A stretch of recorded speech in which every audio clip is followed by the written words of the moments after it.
Hello, ladies and gentlemen. Oh, gosh, Welcome no. to On This Hill, our podcast, Church on the Hill. These are my friends, Tessa and Rachel.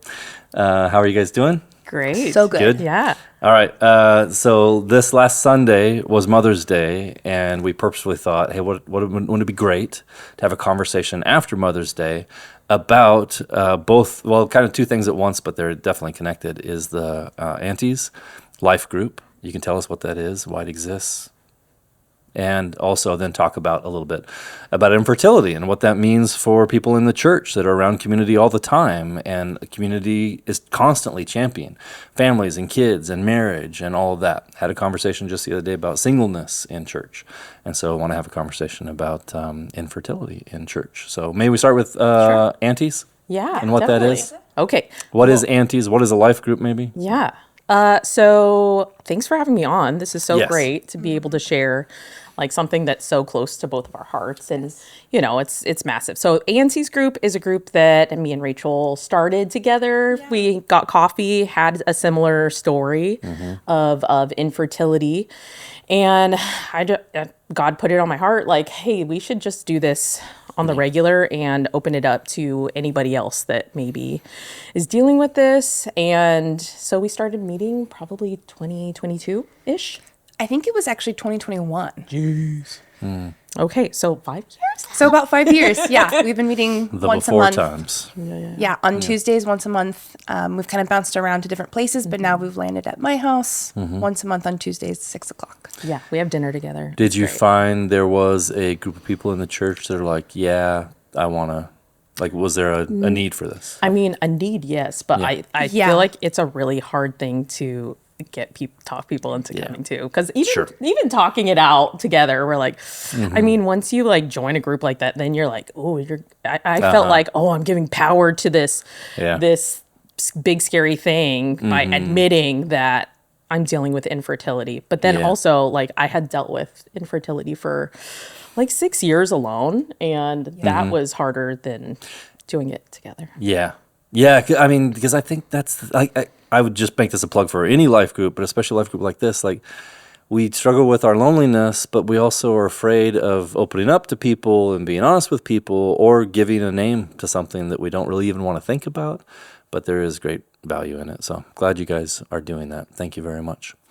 Do you mind? Would you be kind enough to share your guys' story, one of your stories at a time? Like, what did this look like for you? When did you actually put that name on it? When did you kind of start to realize, like, oh, this might be different than I had imagined it would be, becoming a parent someday? Yeah, I can go first. My husband, Nathan, and I have been starting, or at least trying to have a family for we're going into 6 years right now. And we were the couple that was pretty naive about the whole idea of struggling to get pregnant and having a family. And so, you know, we had told a few people here and there that, like, yeah, by like this summer, we're going to be pregnant. And like, oh, this Christmas, we're going to have a kid. And just as the months kind of went on and it wasn't happening, I think we then began to kind of move from like, like what's happening? Like, we're still kind of young, but also with infertility, they don't really like, quote unquote, like diagnose you until like you've been trying for at least a year. And so when we hit that year mark and started going in and getting some testing done, did we really begin to think like, like this might be a longer journey than what we had initially thought of. And, you know, for us, we've done all of the testing like within reason, and they have yet to find anything wrong with us. And so this big mystery. Big mystery. And so we're now labeled as unexplained fertility. And there's also like, you know, even with Nathan, because oftentimes they start with a woman, but I think just mentioning like there is also male factor infertility. And so again, tested, nothing really kind of came up. And, you know, that was frustrating within itself because we're, you know, eating well, working out, and still like told that, yeah, you're great, and nothing's, you know, happening every month. And so we had to then, you know, pursue other fertility treatments such as IUI and IVF, and, you know, then begin to ask the question of, it's not like, when we have a baby, but if we have a baby. And then we're having to ask this question is, well, how much do we want a baby for? Like, what's the price tag on us becoming a family? Because once you get into those IUIs and especially IVF, like that's a big price tag. And the fact that we're even having to ask and answer that question is completely just like unfair.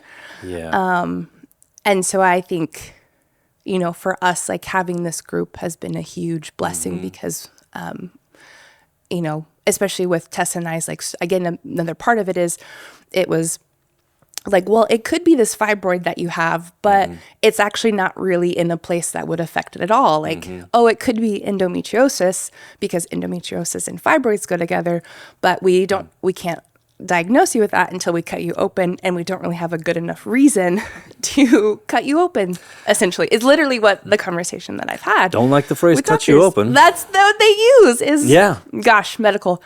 And it could be your autoimmune disease, but also statistically speaking, those with your autoimmune disease go on to like give healthy pregnancies and conceive just fine. So I think for us, if I were to like wrap up our journey into one word, it is just like confused. Yeah. That's interesting. I mean, the thought of the price tag, I think when a lot of parents think about the price tag, they think about like, oh yeah, I'll have to think about diapers or they'll have to go to college someday. Not like, oh no, getting pregnant might cost me something. And what can we pay and what do we want to pay and what is God saying in all of it? Yeah. What was hearing God's voice like in all that? I remember, especially with us, because we're now in the IVF part of the journey.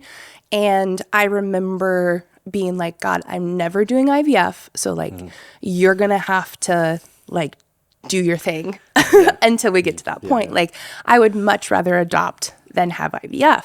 Wow. And so as we began to go through all our IUIs, and then the next thing was they're like, because none of these worked, you have to do IVF.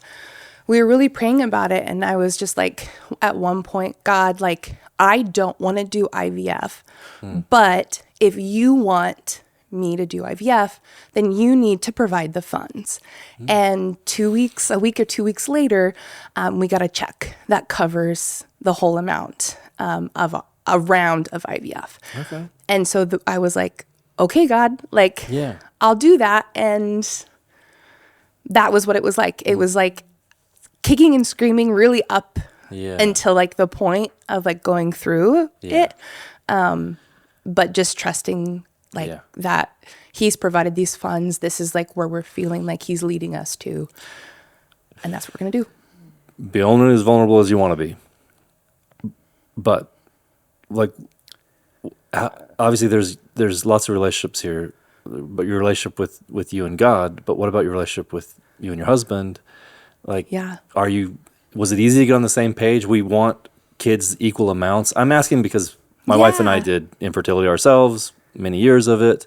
And I always knew she wants kids more than I do. Yeah. And that kind of hurt. Like, and I didn't want to hurt her. Yeah. But then after we had kids, I'm like, oh no, now I think kids are the most amazing thing in the whole world. And she was having second thoughts. No, just kidding. She wasn't having second thoughts.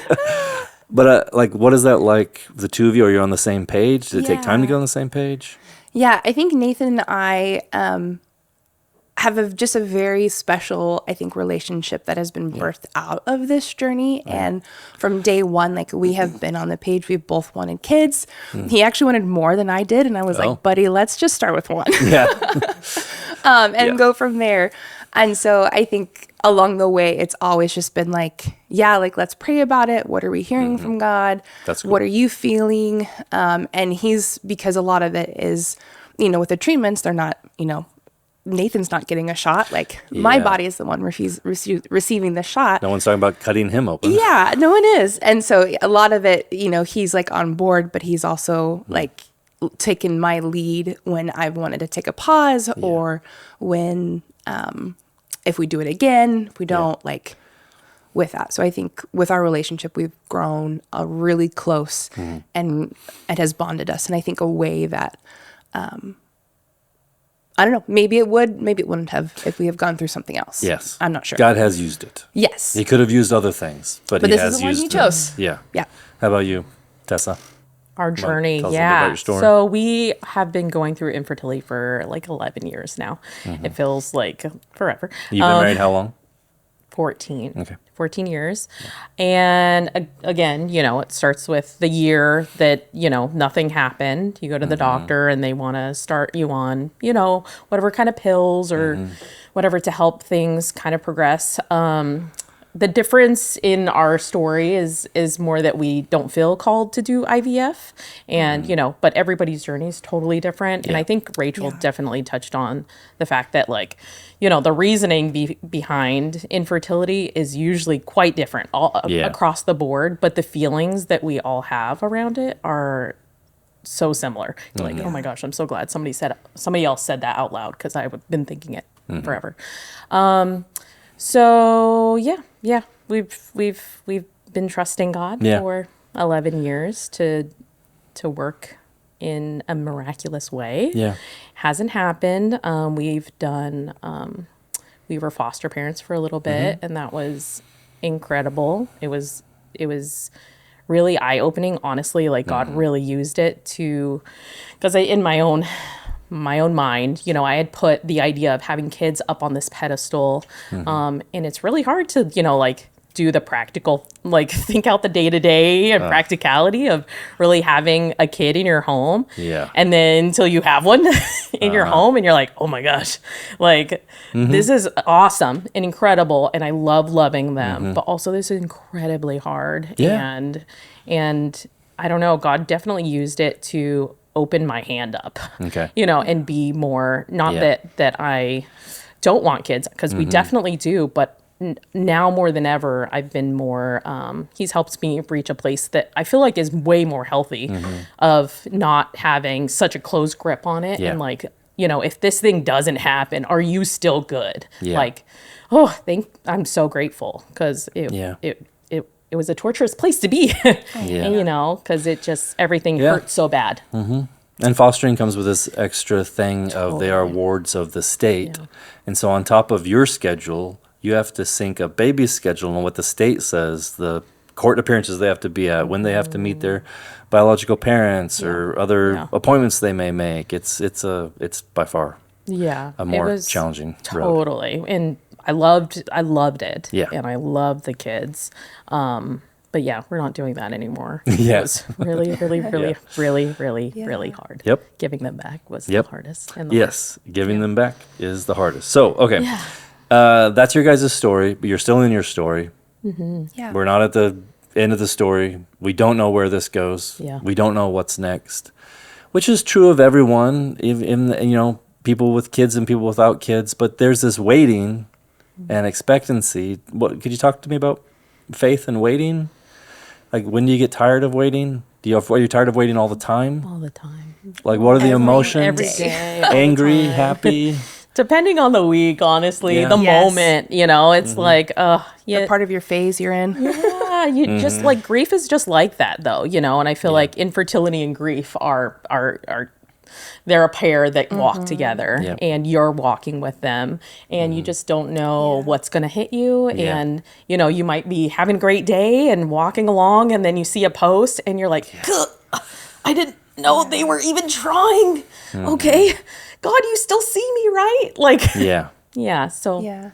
Well, and I think even like infertility is not just an isolated event where if you think of someone losing a parent, losing the spouse, losing a loss of a job, like when you think about a loss of something, it's usually there's an event tied to it, but there's memories and there's moments and often sometimes things like tangible that you can hold on to. Whereas like for us, it's a monthly thing, and we don't have anything to hold on to, because what we're grieving is the life that we had hoped for and the life that we're like not getting to live out currently. Right. And that's really hard to, I think, paint a picture of to someone who doesn't like have the framework to understand that all. Yeah. It's a kind of a death of a dream, and the dream is still alive because you still want that. So, but it's you're mourning the thing that hasn't happened yet.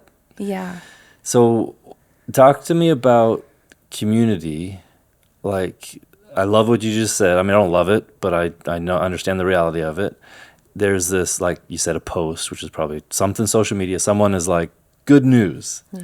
And you are happy for them. Holding Like, both. Yeah. Yeah. But how do you stay happy for someone and also recognize and honor the place where you're at? How do you do it? I don't know. Maybe that's a dumb question, but how do you live with it? How do you do a baby shower? How do you do a I always tell people, like, hey, I really want to go. I'm so excited for you guys, and I am celebrating with you. I can't let you know if I'm going to be able to come until that day. That's good. Because I don't know what state I'm going to be in that day. Yeah. And I don't know. That's how I handle those kinds of things. Well, and I think that's where being in community has really helped because I think that's what people don't understand is they feel like it has to be one or the other, that there can't be both joy and grief in the same breath. And oftentimes, like, that's what we're all experiencing because we would never wish upon anyone to be in this camp. Sure. Like, I want you to get pregnant. I don't want you to experience this grief because it's the worst. Yes. And so I think that's where being in our community and having this Aunties group is that when we meet monthly, we're able to share that grief with other people who understand. And that has helped a lot to be able to be seen in that way. To let us know that, like, hey, I see you and, like, we're not alone. Totally. It does remind me a bit of singleness with someone who's waiting and hoping for marriage, and they get the wedding announcements, and they're like, "I'm so happy for you. Why not me?" And that's just real. That's just we're all that in a lot of places in our life, but this is so intrinsic to us. Can you talk about identity? Because how do you not, how do you go ahead and carry, like, this is the season I'm in, but I don't identify as infertile or not fruitful or not a family? Because I think that gets tossed around a lot. The, family meaning kids. Like, how do you deal with identity? Yeah, I think for me it's really challenging, especially in, like, a church community and being a woman in a church community where, I mean, often, events and you're around a bunch of other women and conversation usually kind of devolves down to, like, tell me about your kids. Oh, yeah. And there's nothing wrong with that. No. That's the other thing. Yeah. That they are the most important thing in these women's lives. There's no censoring that. That exists. Totally. Yeah. But there is no place for me to even have a conversation in those moments. And it stinks because it just like, I am a woman, but I feel like less of one in this space. And that, it's, the identity of being a woman, but also not dealing with infertility is so tough, and so much of the church revolves around families and so it's challenging. Anything to add there? Well, I just think for me, it has been helpful to, like, understand, like, infertility being more of a diagnosis than, like, defining who I am. That, like, I'm more than this diagnosis. Because I think oftentimes when you're, out there trying and you're all alone, like, you don't want to accept it because we think infertility is the same as identity. Whereas I think for me, what has been helpful is to kind of separate the two and knowing that, like, this is just a diagnosis. This is not who I am. Yeah. And I think that's where the faith comes into play, is just coming back to turning my gaze to God and who he says I am, and, like, what is my true identity in Christ, and letting that define me more than being a mom or not a mom. Yeah.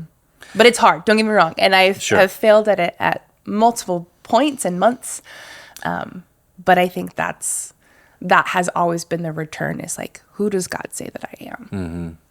Yeah, I think that's where being a couple is so helpful in our identities. And my wife speaks to my identity all the time. Yeah. And it's like, oh yeah, thank you. That means so much coming from her when she tells me who I am, when I don't feel like that person at all. To have someone else with you in that is amazing. So community, we kind of, again, we're not bashing community at all, but there's a reality that church community does. There's so much about family. Yeah. And so many of the pictures in the Bible and the stories of the Bible, like the picture of marriage and Christ and the bride, for the single, how do I take that? And so what is helpful and what is hurtful in community? And what is the stuff that maybe should be pruned, and the stuff that, no, this I live with. This is never going to change about church, and it shouldn't change just for me, but I live with it. But what could be pruned? Like, what are things that are maybe said to you that are less than helpful? What are things that are said that are encouraging and helpful? Yeah. I mean, Go for it. we've heard them all. Say it. Burn this thing down. Like, hi, who are you? Do you have kids? Yeah. Oh, why don't you stop trying? Why don't you relax? Do you want one of mine? Yes. Yeah. Have you tried praying about it? A guy literally told me, well, you just need to hold a baby. Like, that's how my wife got pregnant. Is By holding a By baby? holding a baby. And I was like, sir, that's not how that works. I'm going to be careful not to hold any more babies because I do not want to get pregnant. Right. Yeah. Yeah. I mean, it's they've said it all. Yeah. And it's really hurtful. Yeah. Especially if Yeah. you're just having a bad day. You just put yourself out there to show up to a thing where you get Yep. to talk to a bunch of strangers, and then you get assaulted with, Yeah. Yeah. What do you have a response for stuff like that? Do you have I'm super honest. yeah, I like that. But not everyone has to be. Some No, people could be totally like, not. okay, I'm just going to leave There the is situation. quite a few of the women in our group that are Yeah. just so meek, they're so much nicer than me. They're so much They like really are. They really are. Nicer than And I you? love No, Tessa. it really is hard to believe. But they would never be that Yeah. honest with Yeah. somebody like, oh, like actually we're dealing with infertility. They just take it on the Yep. on the chin, and it breaks my heart. And I just want to be like, Yeah. who said it? Where Yeah. are they? I'll find them. Yeah. I honestly appreciate that, and I think that is helpful for community, or else it's that person's just going to say it again to another Yes, person. absolutely. It doesn't mean we have to completely dress them down, but just let them know, hey, when you say that, it hurts in this way. yeah. Try saying this, or try saying Right. nothing. Nothing is always a fine thing to say. Totally. I think empathy. When you lead with empathy, Yeah. you're never. Well, not never, but I would prefer somebody to Yeah. lead with that. Sure. Oh, I'm so sorry you're dealing with that. Not Mm-hmm. not all of the antidotes of how they've heard other people get pregnant. Yeah. Well, and to kind of go back to, the question of what needs to be pruned. And I think the comments where you say, just trust God's timing, he has a plan for you. The other part of my story is, when we were in between fertility treatments, we took a break, and Nathan and I actually ended up conceiving and getting pregnant. And never in a million years did we think that we would ever lose our kid. And till I, one night had a dream about miscarrying, and then a couple days later, it ended up being Oh, wow. I had miscarried.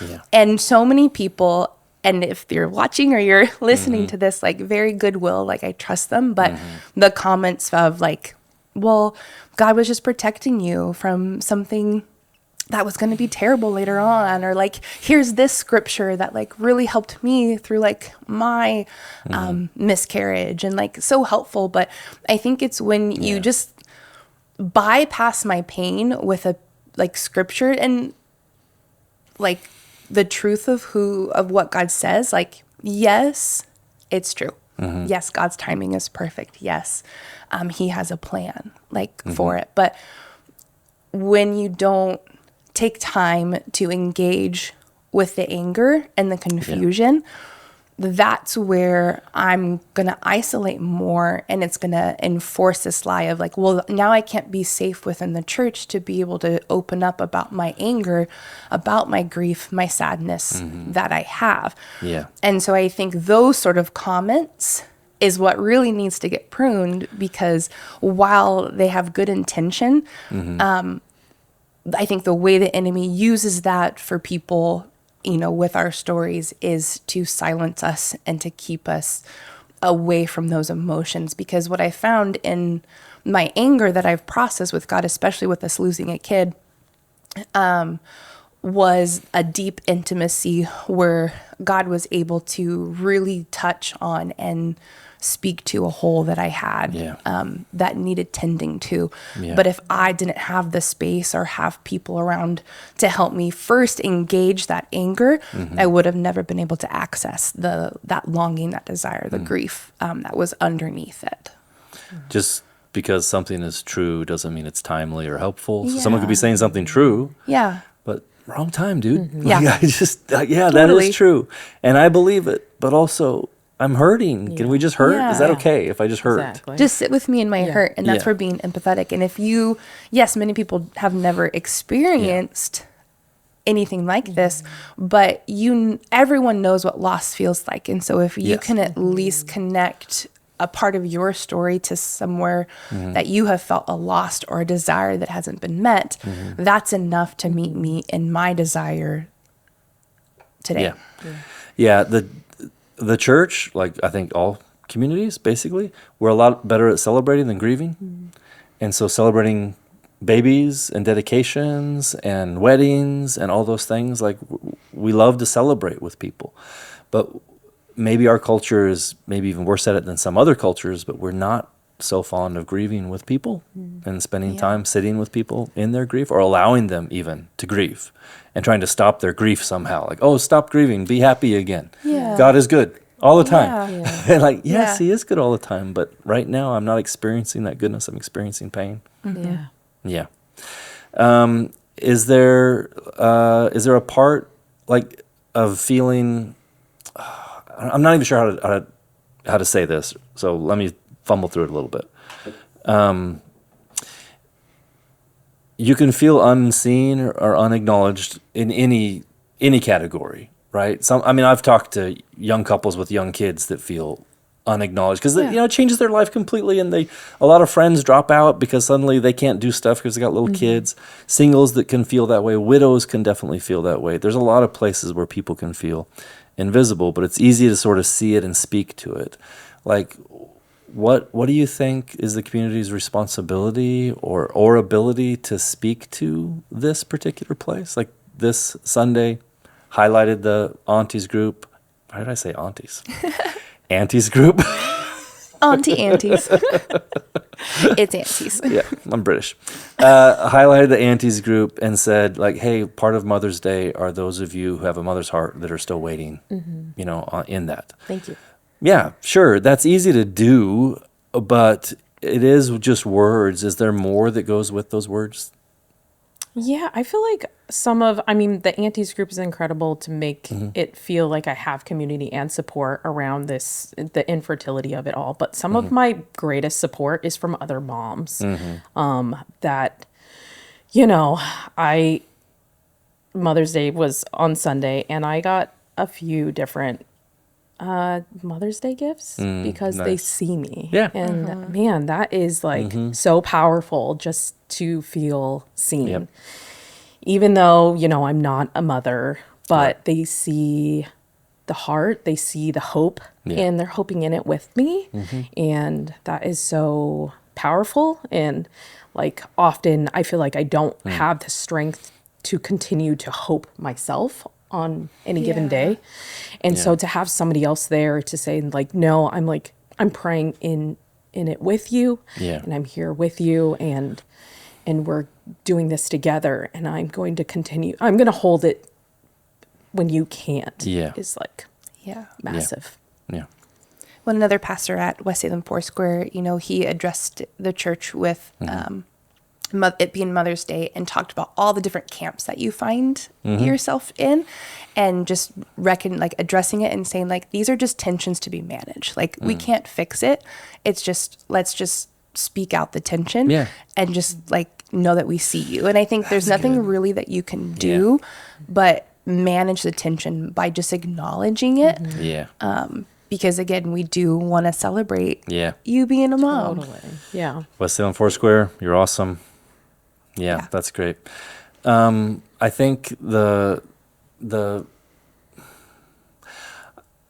sorry, I'm still kind of fumbling through this too, just trying to think it through.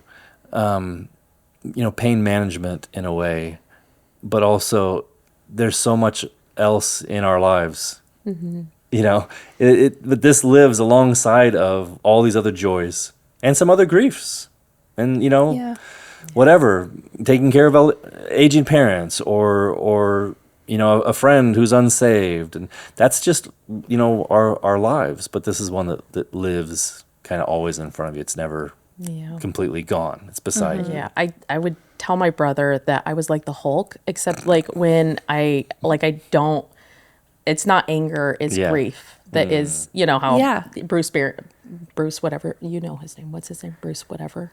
Stephanic? No. No. Who are you talking about? Bruce Banner. Bruce Banner. Okay. All right. That like he's like, the secret is there's always, I'm always angry. Yes. Well, the secret is I'm always sad. Yeah. It's always there. Yeah. It's always in the background in everything, But I'm just trying to be okay. And to not Hulk out. But if it does, okay, then I'm in a Hulk out phase. Yeah, just let me be. Yeah. What foods help? I know. Chocolate. Yeah. Chocolate is amazing. It really does. It is a gift from There's God. like science behind that. You like, dark chocolate? Dark chocolate. Yes, dark chocolate. agree. And the pheromones that it gives you. Yeah. There's, Yeah. I mean, obviously not in like huge quantities. There's some I- other things we'll give you. But a piece of dark chocolate in those moments to help soothe. It's amazing. Okay. Okay, sure. But to help soothe emotions, chocolates. Yeah. There's some science behind it. All right. Well, I don't know. Is there anything else you guys want to say before we wrap up? Is there anything Yes, I do have something. Please do. Yeah. Anybody that's struggling with infertility and just doesn't want to put themselves, doesn't want to sign up for the group, email, whatever, because they're scared about whatever the feeling you might have, like what I talked about earlier, of like not wanting to call it that because man, you are so much better off with community around you dealing with this. It's night and day, the difference between doing this alone and doing it with community. And there's something really powerful about doing it with other women, and talking to other women about the infertility journey. Because, our husbands are trying their best, but they, they're not dealing with the monthly disappointment of like instantly knowing this wasn't it. Right. It didn't they happen feel for like a me. man, not a woman. You need another woman to understand what feeling like a woman feels like. Exactly. And so, I mean, please, don't wait. Just reach out for community, and we're here. I would be happy to get coffee with anybody. You know, even if you don't want to just show up to the group. Like I'm an open book, and I'm not mean. I promise. I'm sorry I said that. No, we know you're not mean. You're as mean as I am. Yeah, exactly. Yeah.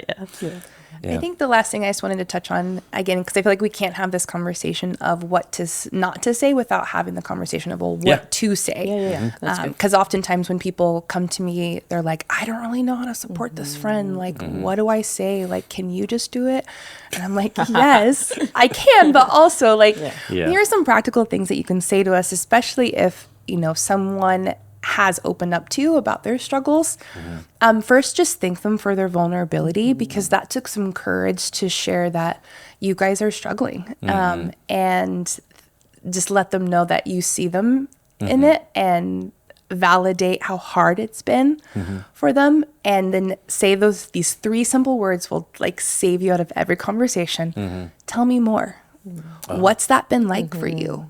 And then that opens up a conversation and this door for the person struggling to then share more about what's going on. And then you have a better understanding of what each month looks like, and the things they track and don't track, and what they worry about. Because there's a lot of fear. Because again, like I said, I think earlier, like we're now not in the camp of when we'll have a kid, but if we'll have a kid. And if I'm going to share that with you, like, just thank me for my vulnerability and just let me know you're in it. Tell me more is great. Yeah.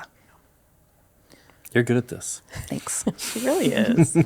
And the one other thing I would say is having to do with like baby announcements. I've been blindsided by somebody that knows the infertility journey that we've been on, and just cold cocks me with, Yeah. we're having a baby. And honestly, I'm so happy Yeah. for you. But I just burst into tears Right. in the moment. There was no faking anything. Yeah. And I don't want them to feel bad about telling me. Yeah. But also, like, it hurts. And so, like, I would much prefer somebody to give me a heads up before they put it out on social media. Just a quick text, just acknowledging, like, hey, I know you guys are dealing with this, but I wanted you to know first before you hear it somewhere else or through somebody else, just so that we can process in our own time, and in a way that is acknowledging our own pain, but then we can celebrate with you. We can rally and be excited because we want to be excited for our friends and family. But we just need a little more processing time. Yeah. And it's honoring to both stories, because we want to honor your story and what God is doing in your life and how you get to now embark on this journey to, of motherhood and parenting, but also honors our story of where we're at currently, by just sending that simple, just text, not in person, because simply had people go to coffee with. And it's just so much easier. And if we find out from other people too, like it just is very complicated when that happens. A couple more quick questions. One is, the husbands ever wanting to get together? Is that a thing that ever happens? Sometimes, Sometimes. we've gotten together with A couple times. with the whole group, Okay, and so that's nice. But I don't know. Yeah. Yeah. Guys I think are the guys are different. Guys have needs. I'm not saying they don't. I mean, like And you there were shouldn't be a saying- life group for those guys, but there isn't one that exists right now. Yeah. But you were saying, like, my wife wanted kids way more than I did. Yeah, she Yeah. did. And so they're at different points, like Yeah. they're like, kids would be cool, but like I'm not Yeah. broken up about it every single month. They're just like, I'm here to show up. Like, Yeah. where do I provide my sample? Yeah. Every guy is different. There are some guys that exactly. immediately Yes. want kids from the time they're little. Totally. But many guys, it's not a part of their identity until it is. Yeah. Like, wanting to be a father isn't a part of your identity until you are a father. And then it's Yeah. like, this is a huge part of who I am. This Yeah. changes Yeah. everything. There's Totally. that's the way a lot of guys are. Yeah. So it is a slightly different experience, but it's an experience that needs to be spoken to as well. And I think the guys that, like our husbands, they have sought out people to help them. Like, they're not dealing with this on their own. Right. Like, I know there are different of our husbands that have, have that person to talk to. So, and also women, we like to get together. Yes, Yeah. that's true. Yeah. Okay, another question is, your group of women who want to get pregnant, a woman in the group gets pregnant.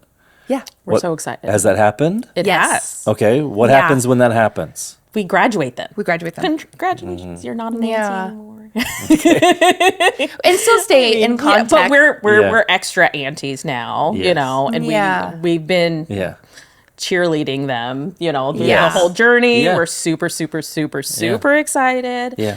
And it's a different kind of experience when we Yeah. find out that they're pregnant, because it's like, oh Yeah. man, we've seen the whole journey. We've been in the thick of it, and they've been in the thick of ours. So it's not like they're not blindsiding us. Yeah. They're so they get it. Yes. Yeah. And Yep. oftentimes we know too, like when, like one of the first people to know. Yeah, right. That they got pregnant or so. Because they don't want to blindside you. Yeah. They want And you I think guys we to- just We want to celebrate with Yep. them, you know? And we take the lead for that person. Like, do they still want to be in contact with us? Are they Gotcha. like, that was just a season Yeah. for them? So if they want to stay in through the pregnancy, or is that like, No. no, it's kind of time now. Yeah, maybe And the here's the first couple contact we weeks, give 'cause you. it's like Yeah. new, exciting. Yes. But then it's again, it becomes different. Yeah. Yeah, And you're in a different category all of a sudden. yeah. Yeah, And you are. same, kind of also touching on secondary infertility where like you've had a kid, but then I didn't want to ask that question. I wanted to ask that Yeah. question, but I didn't want to Yeah. ask that question. Well, I Yeah. know. Yeah. I mean, it's definitely come Yeah. up, and I totally realize that is very real, but 100%. also our lives are totally, totally different. And Yes. they're, I mean, 1 in 5 women deal with infertility. That means there's, in my I mind, said 1 in 8 the other day. It's 1 in 5. 1 in 5. I think it's now 1 in 5. Yeah, Oh, that wow. means there's 4 other women that are moms that they can go talk to that are Yep. probably dealing with infertility somewhere in there. In Yeah. my mind, Yeah. it's just really hard to have, Yes. people that have kids, Yep. and then the hurt Yeah. Anyways. It's a different category. Yes. It's also a painful category Yeah. that they're going through. Totally. It's just a different 100%. category. Yes. Okay. Yeah, this is weird and not even probably a way to end a podcast. But it's interesting to me how all of this has to do with sex, and the church isn't great about talking about sex. Not at all. Yeah. And to different degrees in different churches.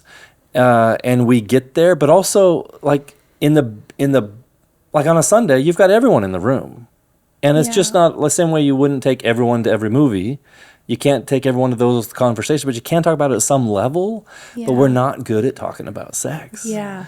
And it is a topic that is intimately acquainted with sex, and it just becomes a challenge. So I don't know. I want to get better at it. I want to do it a godly way, in a way that fits our culture. Not every culture is going to be the same, but I want to. Well, and I'm not sure that topic necessarily needs to be spoken to from the front. Yeah. Either, of like, hey, like how hard it's been. But I think just acknowledging that, I think the intimacy that comes within,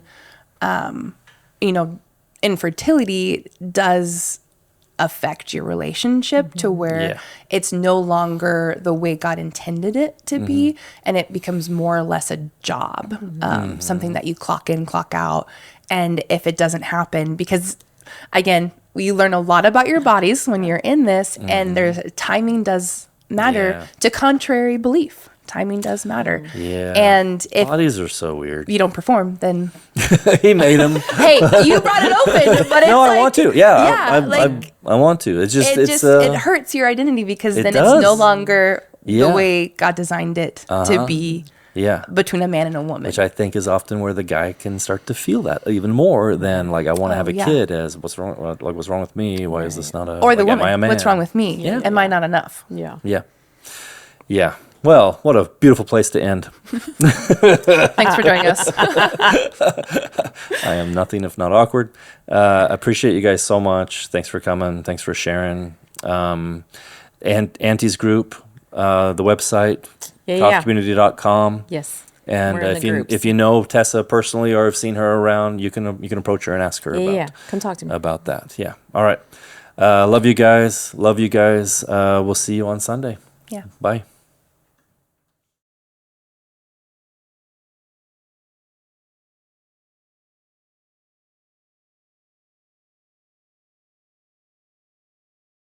I listened to Paul Simon's Oh my gosh. Graceland to prepare for this. That's the mood I wanted. Clear my throat. Get all it out. Please tell me you're getting this, right? You're getting this? Perfect. Okay, this is staying in. This is definitely in. Okay.